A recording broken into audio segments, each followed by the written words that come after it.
Hey guys, I'm Josh Davis, CPT, and this channel is devoted to teaching you all aspects of health and fitness.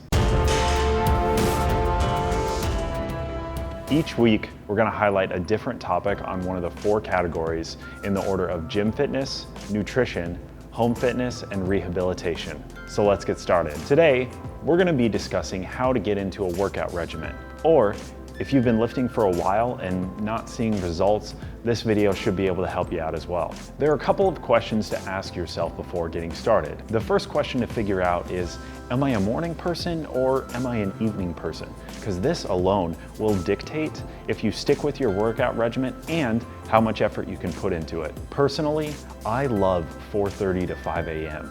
and because of this, morning workouts are ideal for me. If you're a night owl, 8 to 9 p.m. might be prime time for you to hit the gym. Take a day and really pay attention to when you feel most motivated and try to schedule your workout around that time frame. Now, the second question to ask yourself is, where's the closest gym? Studies show that if you have to go more than 15 minutes out of your way, you won't stick with your workout. So do your best to try and find a gym or fitness location that's within 15 minutes of your home or work. Now, the third question is, how many days a week should I work out? Typically, when I first start training clients, I recommend 2, maybe 3 days a week. One of the main issues people run into is they go from 0 to 100, working out 5 or 6 days a week with no history and get burnout immediately.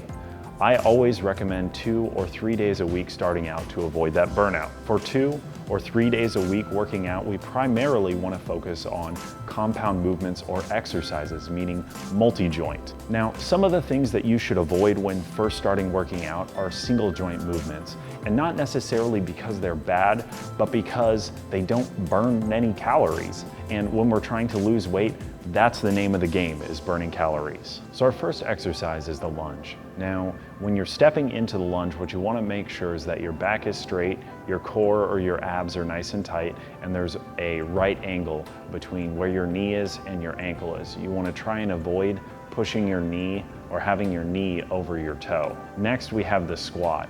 Now, squats are a little complicated to get into if you haven't done them before, so try practicing simply sitting down in a chair and standing back up.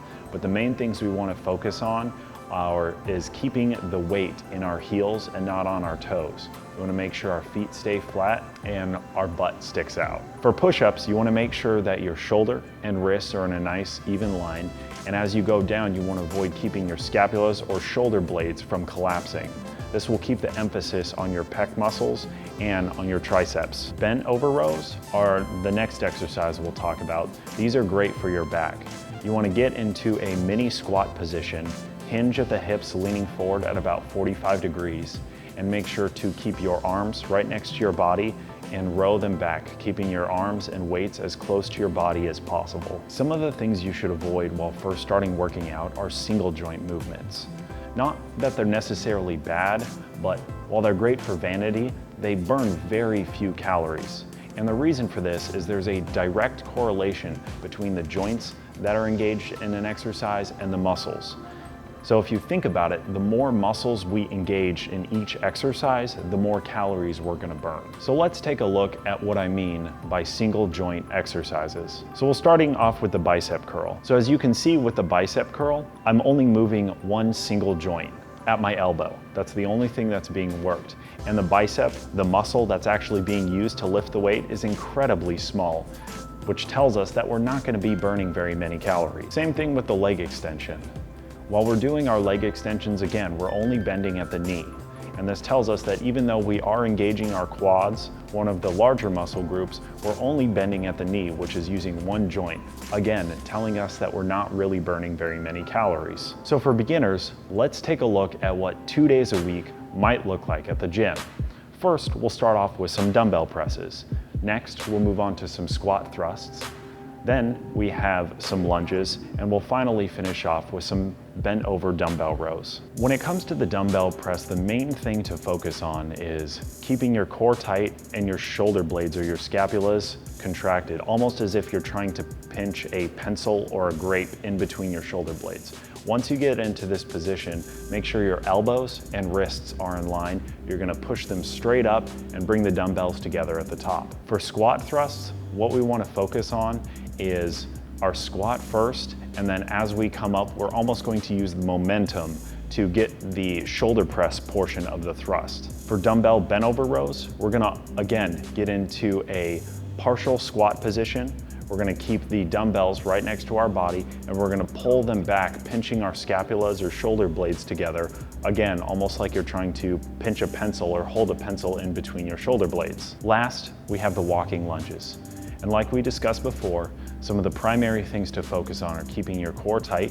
As you step into that lunge, make sure your knee stays behind your ankle, and then you come back up into the standing upright position. Perform each one of these exercises one after another, taking as long of a rest as you need, typically between 30 seconds and a minute.